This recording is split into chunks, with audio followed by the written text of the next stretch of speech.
Assalamualaikum warahmatullahi wabarakatuh. Perkenalkan nama saya Refa Nadira dengan NIM R018 dari kelas Gizi 5A. Di kesempatan kali ini saya akan presentasikan analisis asupan gizi menggunakan metode Which Record atau WFR.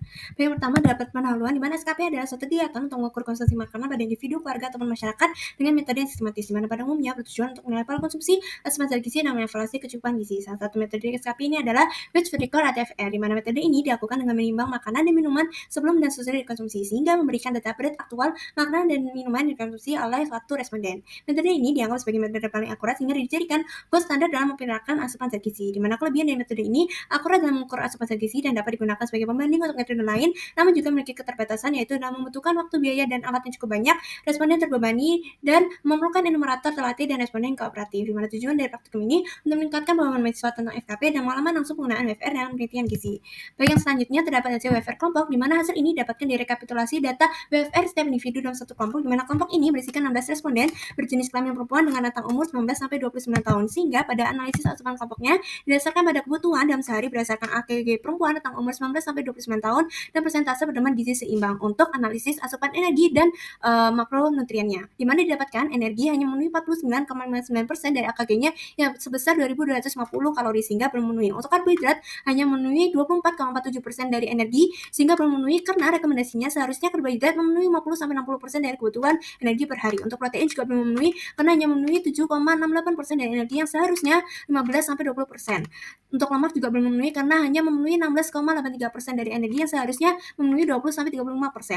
Selanjutnya untuk analisis mikronutrien didasarkan pada AKG perempuan rentang umur 19 sampai 29 tahun dan untuk gula berdasarkan Permenkes nomor 41 tahun 2014, di mana didapatkan hasil zat besi hanya memenuhi 71,49% dari AKG-nya, sehingga hanya memenuhi 53,06% dari AKG-nya, kalsium hanya memenuhi 30,98% dari AKG-nya, natrium hanya memenuhi 65,62% dari AKG-nya. Untuk vitamin A cukup karena berada rentang 10% dari 100, yaitu 107,07% dari AKG-nya. Vitamin C hanya memenuhi 46,74% dari AKG-nya. Untuk gula lebih rendah dari batasnya, yaitu 56,63% dari batasnya.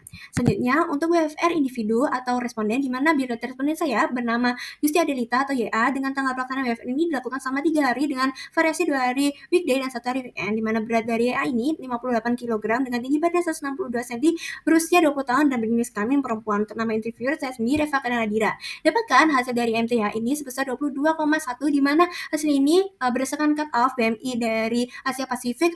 BMI dari YA ini termasuk normal. Untuk perhitungan BMR SDA energi aktivitas fisik tertera pada layar, di mana energi aktivitas fisik ini adalah angka kebutuhan energi per hari dari YA-nya, yaitu 2414 kalori per hari. Selanjutnya terdapat hasil WFR responden, di mana terdapat pada layar adalah formulir hasil dari WFR YA. Yang selanjutnya formulir ini dilakukan perhitungan asupan responden menggunakan Tri-Survey atau database lainnya seperti TKBI atau DKBM, hingga didapatkan rata-rata asupan sama 3 kali WFR, yaitu tertera pada layar. Yang selanjutnya akan dianalisis asupan dari responden YA ini, di mana energi AKI-nya sebesar 1414 dengan energi intake-nya sebesar 1118, sehingga persen pemenuhan energinya sebesar 46,30%, di mana pada cut off WNPG hal ini termasuk defisit berat atau belum memenuhi.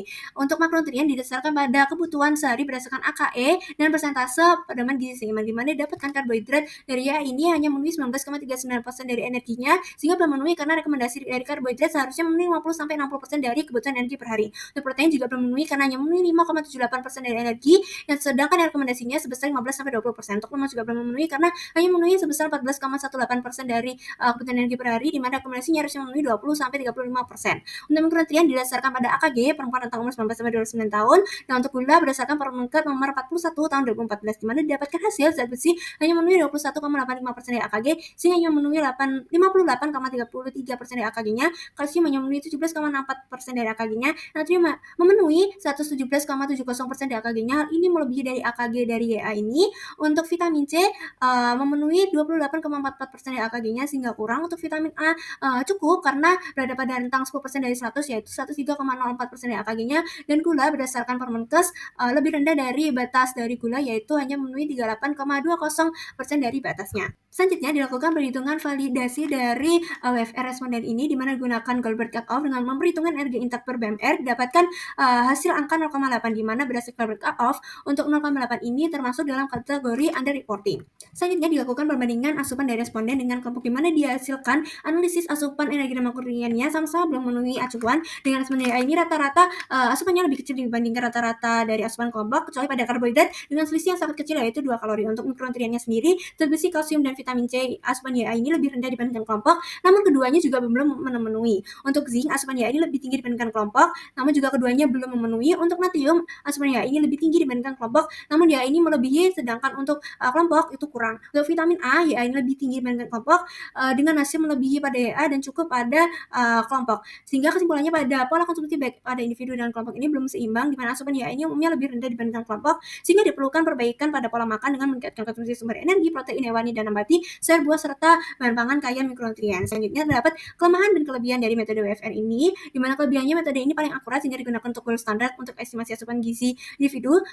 Selanjutnya terdapat kelebihan meminimalkan bias daya ingat dan kesalahan takaran porsi.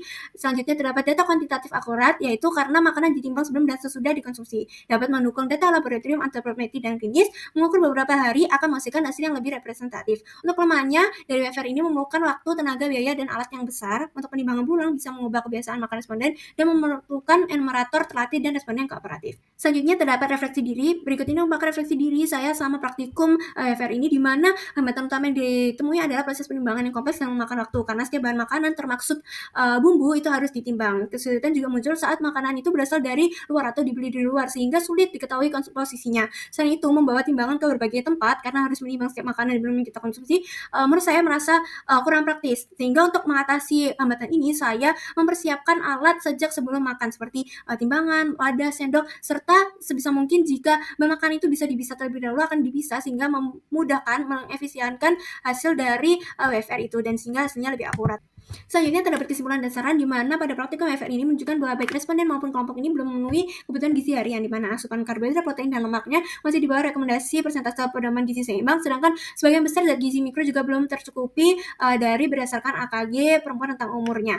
Nah, untuk vitamin A dan natrium pada responden YA ini malah melebihi dari acuannya, di mana responden YA ini juga termasuk defisit berat menurut perhitungan energinya, yaitu hanya sebesar 46,3% dan terindikasi under reporting berdasarkan Goldberg cut-off. Secara keseluruhan, pola konsumsi individu dan kelompok ini belum seimbang, dan di mana metode WFR ini sebenarnya akurat dan rinci, namun memerlukan waktu, penelitian, dan kerjasama yang baik antara numerator dan responden, di mana disarankan penggunaan timbangan makanan digital agar hasil pencatatan lebih akurat. Responden juga perlu didampingi atau dimotivasi agar konsisten mencatat konsumsinya dan meminimalkan risiko underreporting ataupun overreporting. Nah, untuk validitas data dapat ditingkatkan dengan mengombinasikan metode WFR ini dengan metode SKP lainnya, seperti 24-hour food recall atau wawancara langsung atau penggunaan biomarker. Selain itu, pemilihan responden juga sebaiknya mempertimbangkan kemampuan dari responden dan memahami instruksi agar hasil pencatatan lebih konsisten.